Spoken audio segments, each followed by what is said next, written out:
네, 얼마 전에 제가 뉴스를 봤는데요. 여러분, 60대가 10대보다도 스마트폰 하는 시간이 더 많아졌다고 합니다.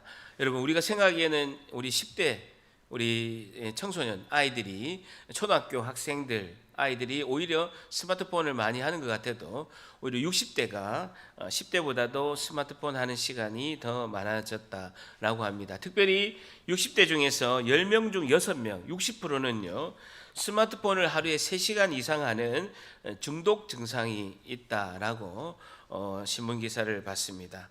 10대는요 부모와 학교에서 스마트폰을 통제를 합니다.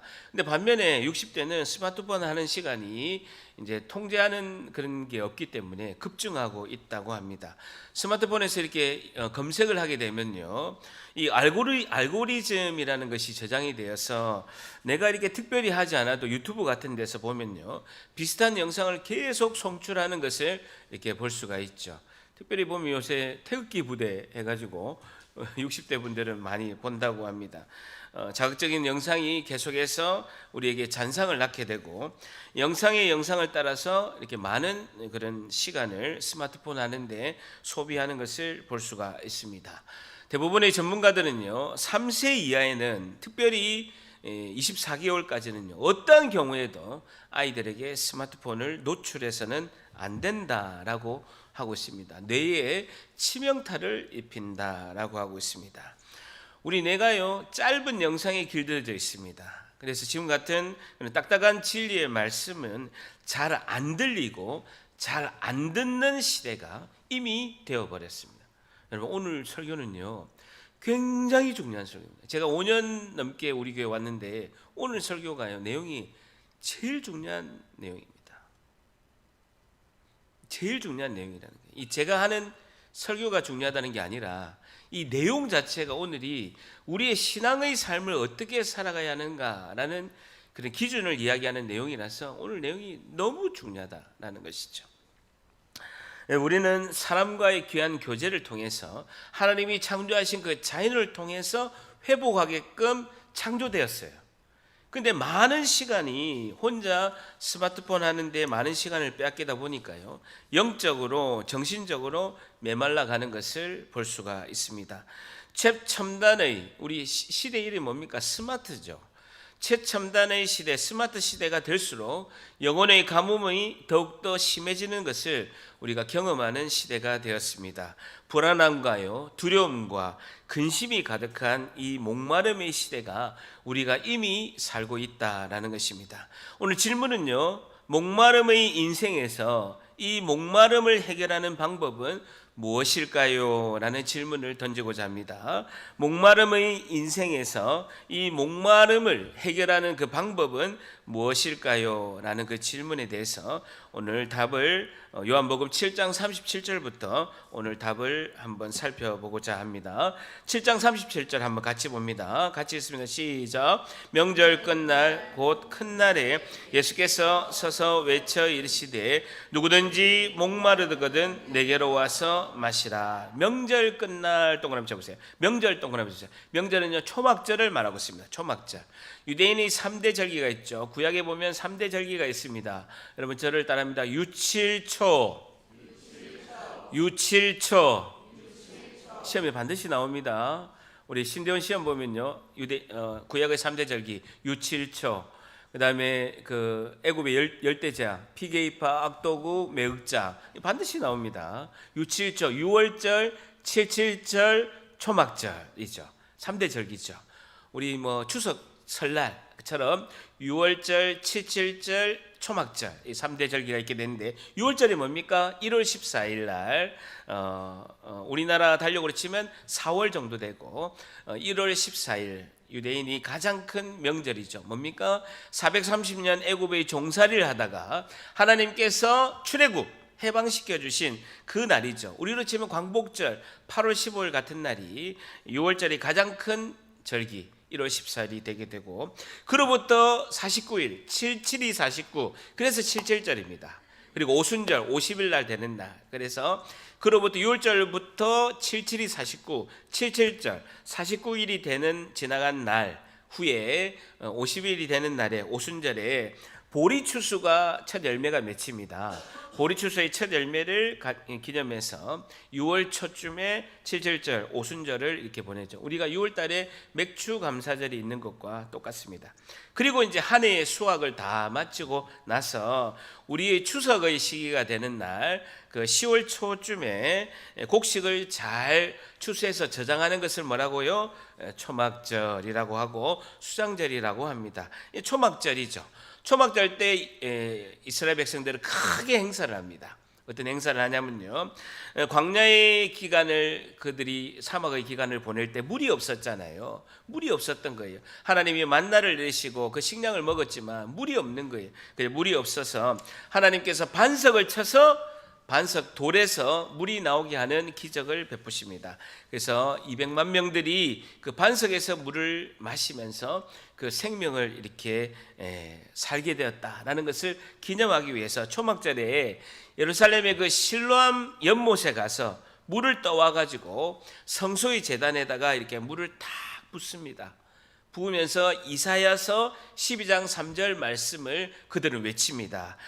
그러므로 너희가 기쁨으로 구원의 우물들에서 물을 기르리로다 라고 하나님께 감사를 드리는 이사야서 12장 3절 말씀을 외치는 것이죠. 저를 따라합니다. 너희가 기쁨으로 구원의 우물들에서 물을 기르리로다. 한 번 더. 너희가 기쁨으로 구원의 우물들에서 물을 기르리로다.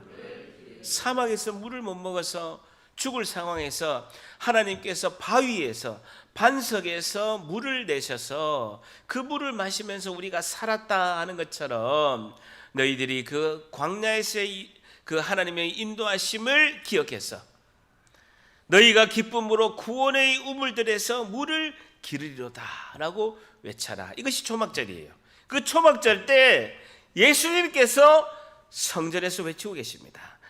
37절에 보게 되면 명절 끝날 곧 큰 날에 예수께서 서서 외쳐 이르시되, 이사야서 12장 3절 말씀처럼 누구든지 목마르거든 내게로 와서 마시라 라고 말씀하고 있습니다. 누구든지 동그라미 쳐보세요. 누구든지 목마른 자는 내게로 와서 마셔라 라고 하고 있습니다. 목마른 인생들에게 예수님께서 드디어 진정한 복음의 초대가 시작이 된 것입니다. 그러면 38절에 나를 믿는 자는 성경의 이름과 같이 그 배에서 생수의 강이 흘러나오리라 하시니 라는 것입니다. 생수의 강 동그라미 쳐보세요. 오늘의 핵심이 생수의 강입니다. 예수님께서 주시겠다는 그 생수는요, 39절에 보세요. 이는 그를 믿는 자들이 받을 성령을 가리켜 말씀하신 것이다 라고 합니다. 성령, 생수의 강이 뭐라고요? 성령을 말씀하고 있다는 거예요. 성령. 오늘 핵심의 단어는요, 생수의 강과 성령이라는 것입니다. 우리의 신앙과 예수님을 만날 때까지 믿음 가운데 나아가기 위해서는요, 가장 필요한 것이 생수의 강, 성령인 줄 믿습니다. 그런데 갈라디아서 뭐라고 했습니까? 예수께서 아직 영광을 받지 않으셨으므로 성령이 아직 그들에게 계시지 아니하시더라라고 말씀하고 있습니다. 그 말은 뭘 말씀하고 있습니까? 예수님께서 십자가에 죽으신 후에 부활하시고 하늘로 승천하셨습니다. 그렇게 하셔서 예수님께서 하신 일이 성부 하나님으로부터 성자 예수님이 성령을 받으셔서 우리에게 성령을 보내셨다라는 것이죠. 다시요, 저를 따라합니다. 굉장히 중요한데요, 메모하십시오. 성부 하나님으로부터 성자 예수님이 성령을 받으셔서 우리에게 성령을 보내주셨다라는 것입니다. 굉장히 중요한 겁니다. 그러니까 아직 주님이 십자가의 영광을 받지 않으셨고 3일 만에 부활하시지 않으셨고 하늘로 승천하지 않으셨기 때문에 나중에 십자가의 영광을 받으시고 부활하시고 하늘로 승천하신 후에는 성부 하나님으로부터 성자 예수님이 성령을 받으셔서 사도행전 2장에 우리에게 성령을 보내주셨다라는 것이죠. 이게 굉장히 중요합니다. 왜 보내주셨습니까? 왜 성령을 우리에게 보내주셨습니까? 구원의 역사를 이루시려고요. 구원의 역사를 이루시려고. 성령은 누구의 영이십니까? 예수의 영이라는 거예요. 예수의 영이라는 겁니다. 예수님은 누가 보내셨습니까? 성부 하나님이 보내셨죠. 성령은 누가 보내셨습니까? 성자 예수님이 보내신 거예요. 성부 하나님으로부터 성령을 받으셔서 성령을 우리에게 보내주셨다는 거예요. 왜요? 구원의 은혜를 베푸시기 위해서 그렇다라는 것이죠. 38절에 다시 보세요. 나를 믿는 자는, 줄 쳐보세요. 나를 믿는 자는요, 37절에 내게로 와서 마시는 자와 똑같은 사람이라는 것이죠. 나를 믿는 자는 성경 이름같이 그 배에서 생수강이 흘러나오는데, 나를 믿는 자가 누굽니까? 37절에 내게로 와서 마시는 자와 같은 말씀이다라는 것입니다. 결국은요, 정리하자면 나를 믿는 자는 내게로 와서 마셔라라는 것입니다. 생수의 강이 예수님으로부터 흘러나와서 너희들에게 마시게 될 것이다 라고 말씀하고 있습니다. 예수님께 나와서 생수를, 이 생명의 강, 이 생수의 강을 마실 수 있는 사람은요, 누구든지 목마른 자라는 것입니다. 목마른 자가 예수님께로 나와서 이 생수의 강에 생수를 마시게 될 것이다 라는 것입니다. 그래서 내가 적어도 목이 마른다라는 것을 우리가 깨달아야 된다라는 거예요. 절대랍니다. 나는 목이 마른 자다. 목이 마른 자라는 것을 인정해야 된다라는 것입니다. 우리 질문이 뭐였죠? 목마름의 인생에서 이 목마름을 해결하는 방법은 무엇일까요? 첫 번째, 영적 목마름을 인정해야 합니다라는 것입니다. 영적 목마름을 인정해야 합니다라는 것이죠. 내가 영적으로 목마르다라는 것을 인정을 해야 된다는 겁니다. 영적 목마름을 인정해야 됩니다라는 것입니다. 예수님께 나와서 생수를 마시는 사람은요, 목마른 사람이 마신다라는 거예요.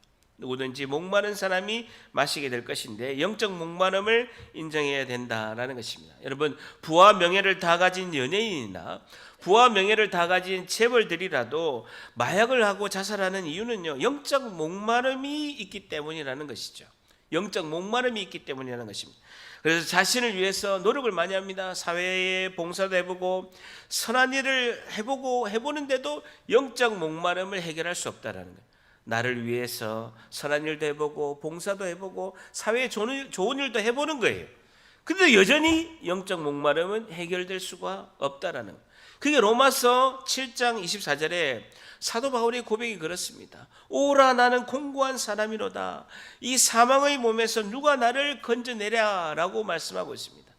선한 일도 해보고 남들이 부러워할 만큼 남들이 우러러볼 만한 일도 다 하는 거예요. 그리고 남들에게 주목도 받는 거예요. 근데 고백이 뭡니까? 오라 나는 공고한 사람이로다. 이 사망의 몸에서 누가 나를 건져내랴 라고 단식하는 것이 우리의 현실이라는 것입니다. 영적 목마름은 오직 예수님 한 분을 만나야 해결될 줄 믿습니다. 여러분, 목마름에는 세 가지가 있습니다. 첫 번째는요, 육체적 목마름이 있습니다. 뭐가 있다고요? 육체적 목마름이라는 것이죠. 광야의 사막을 걸을 때 이스라엘 백성이 목마른 것이 시작이 육체적인 갈등에서 시작된 거예요. 걸어도 40도 50도 되는 사막이라면 육적인 갈증이 시작되는 거예요. 근데 물은요, 한꺼번에 마실 수가 없습니다. 그때마다 적절하게 물이 공급되어야 된다라는 것이죠. 여러분, 우리가 곧 성지순례를 길이 열려서 가게 될 것인데, 반드시 그 출애굽에서 광야에, 이집트에서 나와서 광야의 길을 우리가 버스를 타고 가게 됩니다. 근데 버스 안에서 각각의 우리 성지순례하는 분들에게 이제 하루에 생수를 3병을 이렇게 나눠줍니다. 그 3병 가지고 하루를 이렇게 지내라라고 하고 있죠. 근데요, 금방 소진이 돼요. 너무 뜨겁기 때문에. 그래서 사막의 광야길을 한번 걸어가라고 이렇게 하는데, 조금만 가면요, 여러분, 한정실에서 10분이 있어도요 1시간은 못 있습니다. 근데 그 한정실과 같은 45도 50도 되는 데를 이렇게 가게 되면 목마름이 금방 오게 되죠. 그래서 생수병을 가지고 식당마다 가게 되면요, 생수가 굉장히 비쌉니다. 그래서 식당에서 리필을 해줄 때는요, 그것을 식당 갈 때마다 리필을 하는 것을 이렇게 볼 수가 있죠. 그 정도로 육체적인 목마름이 있다는 거예요. 두 번째는 뭡니까? 정신적인 목마름이죠. 정신적인 목마름. 인간은요, 자신에게 필요한 지식과 자아 실현에 대한 갈증이 있어요. 그래서 늘 공부를 하고 책을 읽고 문화생활들 하고 여행을 가는 이유가 자신에 대한 필요한 지식과 자아 실현에 대한 강한 갈증이 있어요. 그래서 책도 보고 공부도 하게 되고 여행도 다니고 문화생활도 하고 영화도 보는 이유가 그런 이유라는. 그럼에도 불구하고 육체적인 목마름, 정신적인 목마름으로 아무리 채워도 우리에게는 그 갈증이 시원하게 될 수 없다라는 거예요. 그 이유는 뭡니까? 세 번째, 영혼의 목마름이 있다라는 거예요. 영혼의 목마름. 영혼의 목마름. 여러분, 하나님께서 인간 아담을 창조하셨을 때 하나님께서 그 아담과 깊은 교제 가운데 하나님으로부터 채워지는 그 은혜가 아담에게는 계속 있었습니다. 근데 아담이요, 범죄를 하게 되니까, 죄를 지음으로써 하나님과의 관계가 끊어진 거예요. 육체적으로는 서서히 죽게 되고요, 영적으로는 즉시 죽게 되는, 영적으로 끊어지는 그런 상황이 있게 됩니다. 영적 죽음을 맞이하게 된 것이죠. 그래서 하나님으로 받는 그 영적 은혜를 받는 그 기능이 상실돼 버린 것입니다. 여러분, 우리 몸에 해독하는 기능이 어디에 있습니까? 간에 있죠. 근데 간암이 걸리고 간경화가 있게 되면 간 기능을 발휘하지 못하면 아무리 우리에게 이렇게 해독해야 될 것이 이제 음식을 먹더라도 그것이 작동이 되지 않아서 해독이 안 되니까 독이 계속 쌓이는 것과 같다라는 것입니다. 나에게는 하나님만이 채워줄 수 있는 공간이 있어요.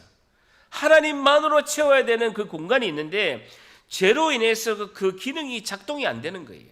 죄로 인해서 기능이 작동이 안 되기 때문에 그 기능을 작동되게 하고 죽은 해독작용의 그 간을 살려주게 하는 것이 누구라고요? 예수님이라는 것입니다. 영혼의 목마름은 예수님으로부터 나오는 생수로 채워야 되는데 그러지 못하면 육체적인 그 목마름 그리고 정신적인 목마름으로 계속 해결하려고 하는 거예요.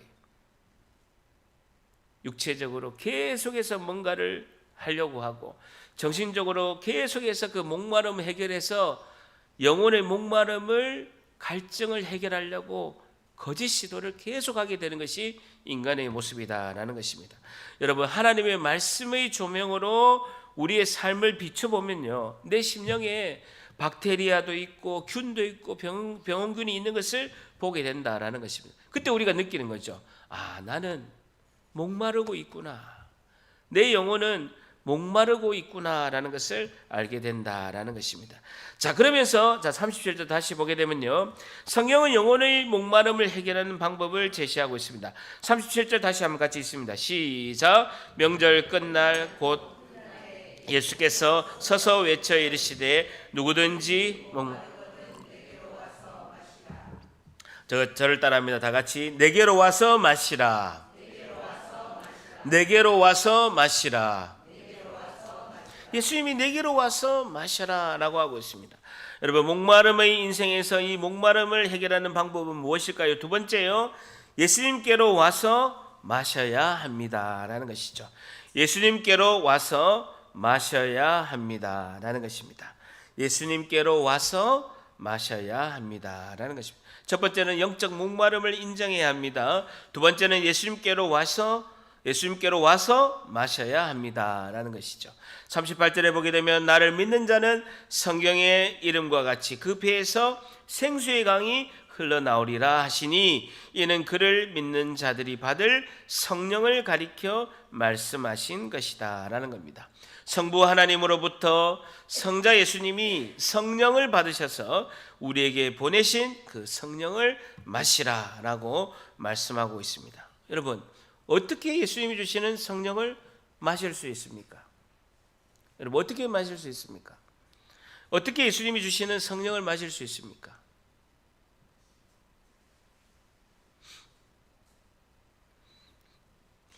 알 것 같은데, 안 물어보시면 알 것 같은데 물어보면 머리가 환한 것이, 하얗게 되는 것이 우리의 뇌라고 하는 것입니다. 예. 어떻게 예수님 주시는 성령을 마실 수 있을까요? 이것을 이해하기 위해서는요, 에스겔서 말씀을 봐야 됩니다. 에스겔서 47장 1절에서 5절 말씀을 봅니다. 구약성경 1227페이지입니다. 자, 여러분 주보를 요한복음 7장에 딱 띄우시고요. 구약성경 1227페이지 1227페이지를 찾습니다. 에스겔서 1227페이지 에스겔서 47장 1절에서 5절 말씀 1227페이지 다 찾으셨습니까? 1227페이지 에스겔서 47장 1절에서 5절 말씀 성령이 강으로 표현되어 있고 지금 이 말씀이 생명을 살리는 생수에 관한 환상의 말씀, 구원의 생수에 관한 말씀이 에스겔서 47장 1절에서 5절 말씀을 하고 있고 예수님께서도 이 말씀을 가지고 내게로 와서 마셔라 라고 말씀하고 있습니다. 에스겔서 47장 1절 같이 있습니다. 시작. 그가 나를 데리고 성전 문에 이르시니 성전의 앞면이 동쪽을 향하였는데 그 문지방 밑에서 물이 나와 동쪽으로 흐르다가 성전 오른쪽 제단 남쪽으로 흘러내리더라. 2절 3절 같이 있으면 시작. 그가 또 나를 데리고 북문으로 나가서 바깥길로 동쪽 향한 바깥문에 본즉 물이 그 오른쪽에서 스며 나오더라. 그 사람이 손에 줄을 잡고 동쪽으로 나아가며 천적을 측량한 후에 내게 그 물을 건너게 하시니 물이 발목에 오르더니 4절 5절도 같이 있으면 시작. 다시 천적을 측량하고 건너게 하시니 물이 무릎에 오르고 다시 천적을 측량하고 내게 물을 건너게 하시니 물이 허리 다시 천적을 측량하시니 물이 내게 건너지 못할 강이 된지라. 그 물이 가득하여 헤엄칠 만한 물이요 사람이 능히 건너지 못할 강이더라 라는 에스겔서 47장 1절에서 5절 말씀은 생명을 살리는 생수에 관한 환상입니다. 생명을 살리는 생수에 관한 환상, 구원의 생수에 관한 말씀입니다. 하나님의 성전, 하늘의 보좌에서 흘러나온 물을 보게 된 것입니다. 영적으로는요, 하나님에게서 나온 성령이 믿는 자들의 심령에게 풍성히 흘러 넘칠 것을 말씀하고 있습니다. 다시요, 하나님에게서 나온 성령이 믿는 우리에게 심령에게 풍성히 흘러 넘칠 것을 말씀하고 있습니다. 처음에는요 47장 3절에 보세요. 47장 3절에 보게 되면 그 사람이 손에 줄을 잡고 동쪽으로 나가서 천척을 측량한 후에 내게 그 물을 건너게 하시니 줄 쳐보세요. 물이 발목에 오르게 됩니다. 발목에 잔잔하게 처음에 있게 되는 거예요. 발목에 오르는 얕은 물이라는 것입니다. 근데 그 물이요 점점 푸른하게 되는 거예요. 4절에 보게 되면요 다시 천적을 측량하고 내게서 물을 건너게 하시니 그 물이 어디까지요? 무릎에 오르고 그 무릎에 오르고 허리에 오르게 된다는 거예요. 허리에 오르더니 결국 사람의 키를 넘게 되는 거예요. 37장 5절에 보면요 다시 천적을 측량하니 물이 내가 건너지 못할 뭐가 되는 거예요? 강이 된 거예요. 무릎에서 허리에서 내 키를 넘어서 강이 된 거예요. 그 물이 가득하여 헤엄칠 만한 물이 되었다라는 거예요. 하나님으로부터 흘러나온 그 성령이 믿는 자들의 심령 속에서 처음에는 발목에, 그 다음에 허리에, 그 다음에 내 키를 넘어서 강이 될 정도로, 사람의 키를 넘어서 강이 될 정도로 그 생수의 강이 그 크게 흘러넘치는 것을 말씀하고 있는 것입니다. 성령을 생수의 강으로 요한복음 7장의 예수님 말씀이나 에스겔서 47장 1절에서 5절 말씀이나 성령을 생수의 강으로 표현하는 것은 그 크기와 그 놀라운 규모가 강처럼 크게 될 것이다 라고 강조하고 있는 것입니다. 물이 차서 무릎을 차고 그것이 흘러서 허리에 키를 넘는 강까지 된다라는 거예요. 여러분 제가 매일 우리 교회 이제 11시 예배 전에 오게 되면 기도하는 것이 그렇습니다. 예수님의 거룩하신 보혈의 피로 우리 예배당 앞과 중간과 마지막까지 다 덮어주시고 그 보혈의 피가 흘러넘쳐서 우리 성도들의 발목에게 그리고 허리까지 차고 그리고 예수님의 보혈의 피가 흘러넘쳐서 우리 오는 성도들의 그런 발걸음을 적셔주시고 예배당에 올 때 다툼이 없게 도와주시고 성령의 충만한 은혜 가운데 오늘 예배를 드릴 수 있도록 은혜를 베풀어 주시옵소서. 에스겔서 47장 1절 5절 말씀을 붙들고 이 생수의 강 예수님의 보혈의 피로 덮어달라라고 기도를 하는 것입니다. 여러분, 발목까지 올 때는, 물이 발목까지 올 때는요, 자기가 원하는 대로 움직일 수가 있습니다. 발목까지 올 때는요, 찰박찰박하게 이렇게 움직일 수가 있습니다. 근데 그것이 그 물이 허리에 오게 되고 그 물이 넘쳐서 강물이 될 정도 있게 되면 내 몸이 움직일 수가 없어요? 없어요. 허리까지 있을 때만 해도 움직일 수가 있어요. 근데 그 물이 강물이 되고 헤엄쳐야 될 정도가 되면요, 내가 원하는 방향으로 그 몸을 움직일 수가 없다라는 겁니다. 다시 말해서 그 강물이 흐르는 방향대로 휩쓸려 갈 수밖에 없다라는 거예요. 이것이 뭡니까? 성령이 충만한 모습이라는 겁니다. 성령이 충만한 모습이라는 것입니다.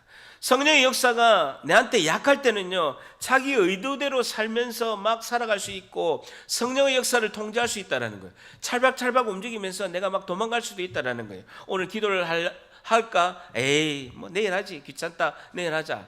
오늘 주일 예배 올까? 아이고, 뭐 그냥 오늘 수요 예배, 아이고 제끼자.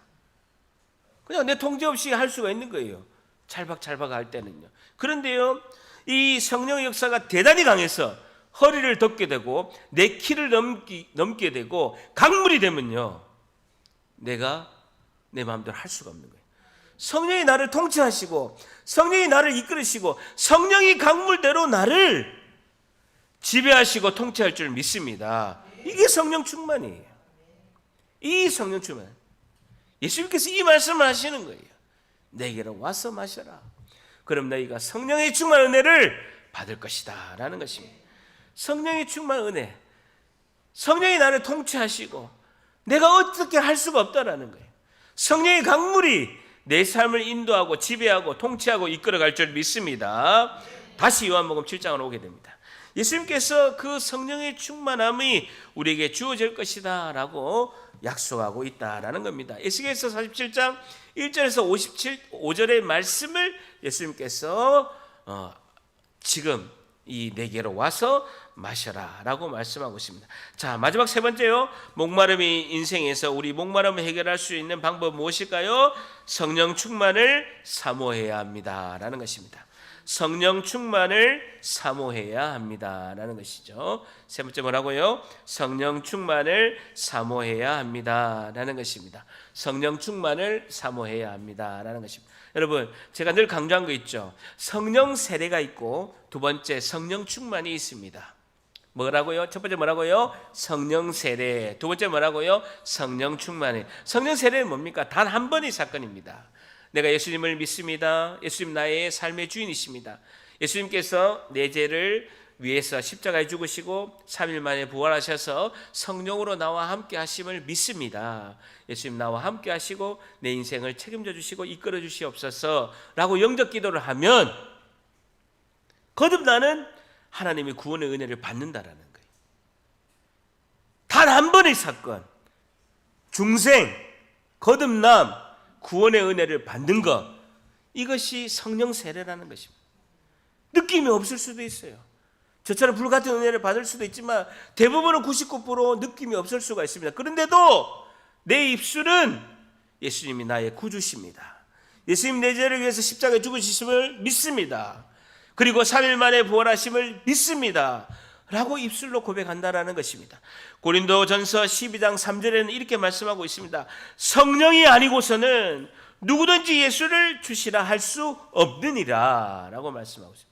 고린도전서 12장 3절에는 그러므로 내가 너에게 알리노니 하나님을 영으로 말하는 자는 누구든지 예수를 저주할 자라 하지 아니하고, 예수님을 저주할 자가 없다라는 거예요. 하나님 영으로 말하는 사람은. 그러면서 또 성령으로 아니하고는 누구든지 예수를 주시라 할 수 없느니라 라고 말씀하고 있습니다. 성령 세례, 구원의 은혜를 받은 그날, 중생, 거듭남, 이게 성령 세례라는. 여러분, 오순절에서는요, 오순절이나 순복음 교단에서는 첫 특징으로 방언의 체험을 강조하고 있습니다. 근데 저희들은 개혁주의 그런 우리 대한예수교 장로회 합동 측에서는요, 신학적으로 방언의 그런 체험이 없더라도 불같은 은혜가 없더라도 성령 세례는 단 한 번의 사건, 예수님 나로 구주로 만나는 그 사건이다라고 하고 있습니다. 자, 그런데요, 성령 세례에 비례해서요, 성령 충만은요, 반복하여 받는 성령의 특별한 은혜가 성령 충만이라는 것입니다. 저를 따라합니다. 반복하여 받는 성령의 특별한 은혜, 반복하여 받는 성령의 특별한 은혜라는 것이죠. 이게 성령 충만이라는 거예요. 여러분, 성령 세례는요, 성령께서 예수를 주로 고백하고 예수님을 믿게 하는 그 은혜가 성령 세례입니다. 그러니까 성령의 첫 번째 역할은 뭐라고요? 성령 세례를 베푸시는데, 성령이 아니고서는 누구도 예수를 주시라, 주님이라고 말할 수 없다라는 것처럼 성령이 첫 번째 성령 세례를 통해서 예수를 주로 고백하고 예수님을 믿게 하는 은혜를 베푸시는 역할을 하시고, 두 번째는요, 성령 충만함의 은혜를 베푸시는데, 성령 충만함은요, 첫 번째 보슬비 충만이라고 있습니다. 보슬비, 우리 보슬비 내리듯이, 비가 내리듯이 잔잔하게 내 인격과 생활의 충만함을 베푸시는 은혜라는 것이죠. 이 보슬비 충만은요, 예수님을 닮게 한다라는 거예요. 성령께서 하시는 두 번째 역할은 뭐라고요? 예수님을 닮게 하신다. 성령 충만함을 통해서, 보슬비 충만을 통해서 예수님을 닮게 우리를 인도하신다라는 것이죠. 이해가 되시죠? 성령 세례는 뭐라고요? 예수님을 주로 고백하고 예수님을 믿게 하는 성령의 역사, 성령 세례로 딱 끝이 나고, 우리가 성령 충만하면 두 가지가 더 있게 되는데, 보슬비 충만은 예수님을 닮게 가는 거예요. 예수님의 성품, 예수님의 온유한 성품, 예수님의 겸손, 예수님의 사랑을 담게 하는 것은요, 보슬비 충만이라는 거예요. 절대입니다. 보슬비 충만, 보슬비 충만, 보슬비 성령 충만은 예수님을 닮게 한다라는 것이죠. 두 번째는요, 소낙비 충만입니다. 소낙비 충만. 소낙비 충만은요, 강력한 능력으로 임하는 충만이 아니에요. 한 번씩 가끔 온다는 거예요. 1년에 한두 번. 오늘이 그날일 줄 믿습니다. 흥분하면 안 되는데. 토하는 회개, 초자연적인 은혜, 악령을 지배하고 쫓아내는 그 능력, 죄를 끊고 증오를 끊고 불평을 끊는 그 은혜, 소낙비 충만이라는 것입니다. 소낙비 충만은 목적이 있어요. 교회의 봉사와 헌신의 능력을 주시기 위함인 줄 믿습니다. 교회를 세우기 위해서 소낙비 충만을 주시는 거예요. 교회를 잘 세우시기 위해서, 교회의 머리 되신 예수님, 그 교회를 세우기 위해서 소낙비 충만을 주신다라는 것입니다. 교회 봉사하고 헌신하기 위해서 하나님께서 소낙비 충만을 주시는 거예요. 토하는 회개, 초자연적인 은혜를 주님이 베푸신다라는 것입니다. 성령은 소낙비 충만을 통해서 예수님의 몸된 교회를 세우십니다. 그래서 교회를 세우는 것이 하나님 가장 기뻐하시는 거예요. 교회를 파괴하는 것이 하나님 가장 슬퍼하시고 성령 회방죄라고 이렇게 말씀하고 있습니다. 여러분, 1907년도에 평양에 대붕이 일어났습니다. 길선주 장로님으로부터 회개를 함으로써 엄청난 죄를 토설하는 그 소낙비 충만의 은혜가 엄청나게 임했습니다. 교회마다, 그 평양 모든 시에 그 소낙비 충만함이 임했습니다. 마을마다, 교회마다 토하는 회개가 임했습니다. 끝이 없는 거예요. 1907년도에 임했습니다. 그래서 일본 앞잡이 방시성을 가진 순사 방순포라는 사람이 있었습니다. 이 사람이요, 죄를 이렇게 잡아가지고 이렇게 교도소에 집어넣으려고 하니까, 이게 보니까, 교회 가보니까 쉬운 거예요. 다 자기 죄를 토설하는 거예요. 그 맨 뒤에 앉아가지고 방순포가 계속 적은 거예요. 이 사람, 이 죄가 있네, 잡아가야 되겠네, 이 사람 잡아가야 된다, 계속 뒤에 적은 거예요. 그러다가 성령 충만한, 소낙비 충만을 받은 거예요. 그래서 방수포가 이렇게 이야기했습니다. 하나님, 죄인 방수포 하나님 앞에 회개합니다. 자기가 회개한 거예요. 자기가 예수를 믿어버린 거예요. 일본 앞잡이 순사 노릇하다가, 사람 잡아넣으려다가 자기가 회개하게 된 것입니다. 성령은 세 가지. 첫 번째 뭐라고요? 예수를 주로 고백하고 예수님을 믿게 하는 성령 세례. 두 번째는 뭡니까? 보슬비 충만. 성령은 예수님의 온유, 겸손, 사랑, 예수님을 닮게 한다라는 거예요. 세 번째는요, 소낙비 성령 충만. 성령은 예수님의 몸된 교회를 세우십니다 라는 것이죠. 그래서 세 번째, 아까 제가 뭐라고 했습니까? 우리가 이런 영적 정말 갈등의 시대, 영적 갈증의 시대에 성령 충만을 사모해야 됩니다 라는 것이죠. 성령 충만을 어떻게 사모하면 되겠습니까? 어떻게 됩니까? 오늘 28개 28곡에 그걸 뭐라고 합니까? 20곡에? 네, 20곡에 오늘 찾아갑니다. 자, 성령의 충만을 사모해야 되는데 우리가 성령을 충만하기 위해서는요, 두 가지를 해야 됩니다. 3-1 성령의 충만을 사모해야 합니다. 3-1 성령 충만하기 위해서 어떻게 되는가? 주님께 항복해야 합니다 라는 것입니다. 주님께 항복해야 된다는 게 성령의 그 강물 위에 내 몸을 맡겨야 된다라는 겁니다. 항복하는 삶이 주님께 내 몸을 맡겨드리는 것이 필요하다라는 것입니다. 여러분, 강물이나 바다에 빠지면요, 자기가 힘을 빼야 구조를 할 수가 있습니다. 바다에 빠진 사람, 강물에 빠진 사람이 힘을 주고요, 구조하러 오는 사람 목 잡고 같이 이렇게 하게 되면 둘 다 같이 죽게 되는 거예요. 힘을 빼야 된다라는 거예요.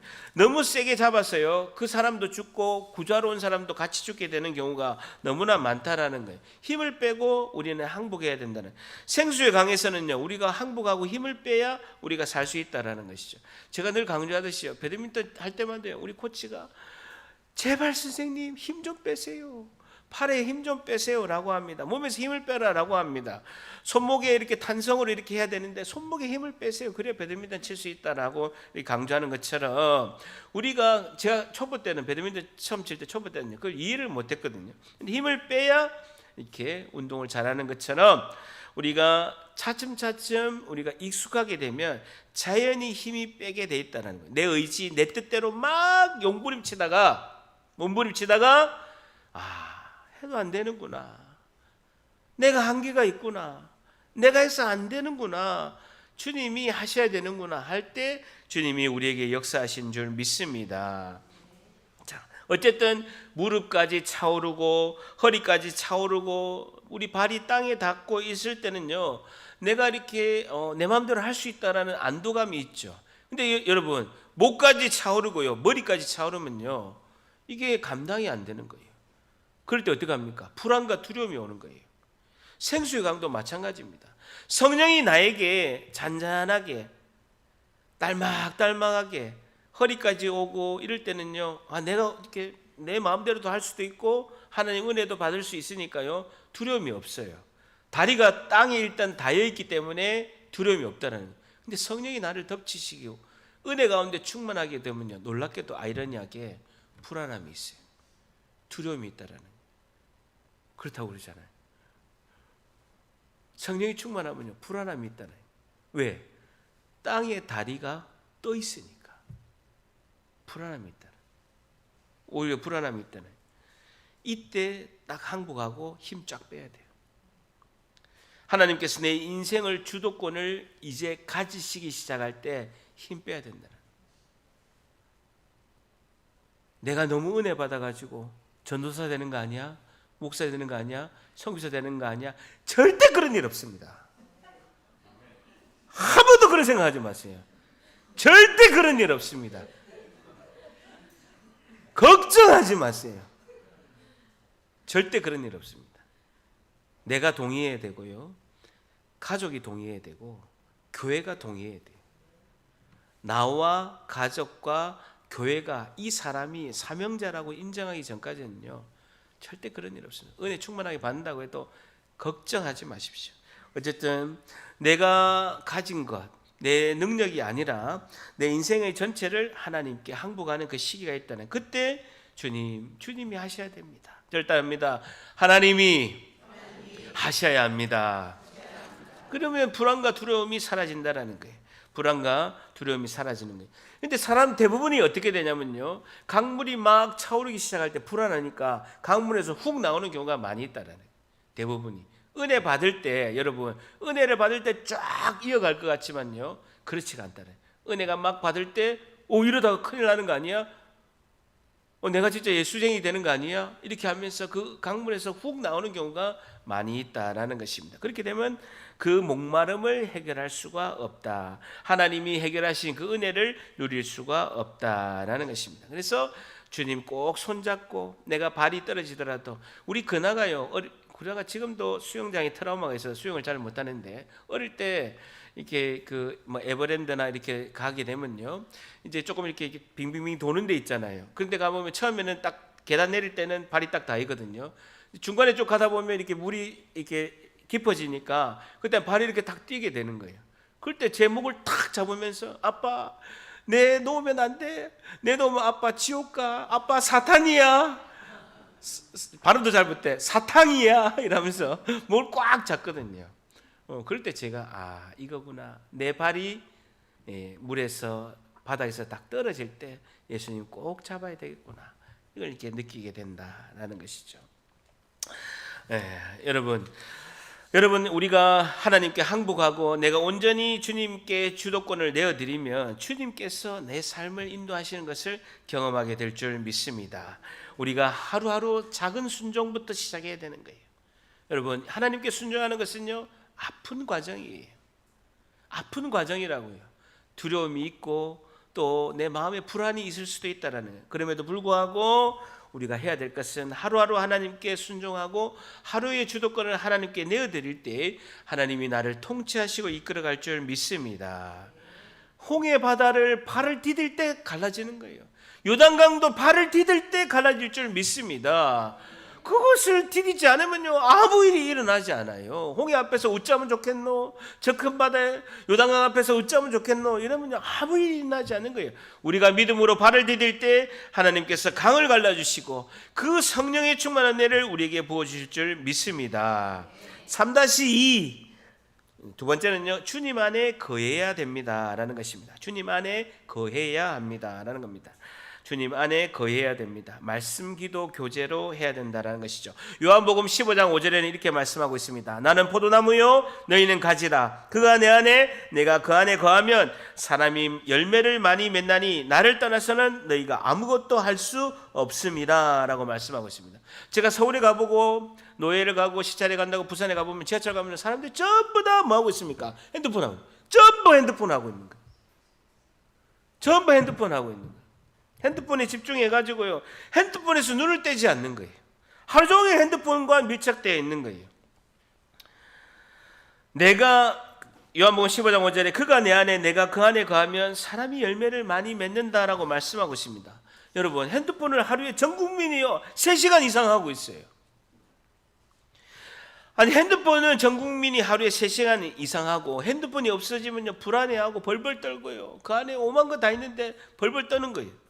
근데 나를 구원하신 예수님은요 3분도 같이 생각을 하는 거 하루에. 나를 구원하신 예수님을 핸드폰보다 밀착하지 못한 것이 우리의 모습이라는 것입니다. 힘을 내서 핸드폰보다 예수님을 생각하고 예수님을 의지하는 것이 예수님께 가까이 밀착하는 것이 내가 예수님 안에 예수님이 내 안에 거하는 줄 믿습니다. 오늘 본문 7장을 보게 되면요 늘 나는 목마른 존재라는 것을 기억해야 된다.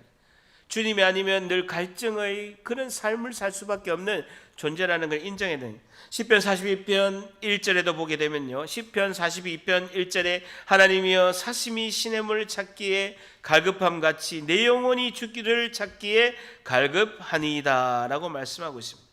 말씀을 통하여 기도를 통하여 하나님을 더욱더 알아가고 영의 양식을 충만히 먹을 줄 믿습니다. 성경에는 하나님의 뜻이 다 나타나 있어요. 하나님이 어떠신 분이라는 걸 성경에 다 말씀하고 있습니다. 그것을 우리가 말씀을 읽고 기도할 때 그 열정을 가지고 하나님께 나아갈 때 내가 예수님 안에 예수님이 내 안에 거하는 줄 믿습니다.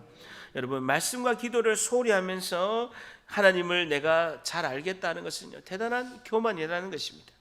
하나님과 깊은 교제 가운데 주님이 나에게 부어주시는 그 생수 가운데 있는 것은 우리 모두가 말씀과 기도 가운데 있어야 될 줄 믿습니다. 그것이 우리가 교회 공동체 식구들과 함께하는 거예요. 우리 뜻을 같이 하는 교회 식구들과 함께하고 신실한 그 믿음의 형제 자매와 교제를 하면서 이렇게 은혜를 나누는 것입니다. 여러분 독불장군은요 신앙생활을 할 수가 없습니다. 독불 장군은 기도와 말씀만으로 내가 혼자서 이렇게 신앙생활을 할 수 있겠다는 건요, 그건 외골수예요. 교회 공동체와 함께 교제를 나눠야 된다는 것입니다. 마태복음 18장 20절에도 이렇게 말씀하고 있습니다. 두세 사람이 내 이름으로 모인 곳에는 나도 그들 중에 있느니라 라고 말씀하고 있습니다. 두세 사람이 예수님의 이름으로 모인 그곳에 내가 그들 중에 성령으로 함께 하신다라고 예수님이 직접 말씀하고 있습니다.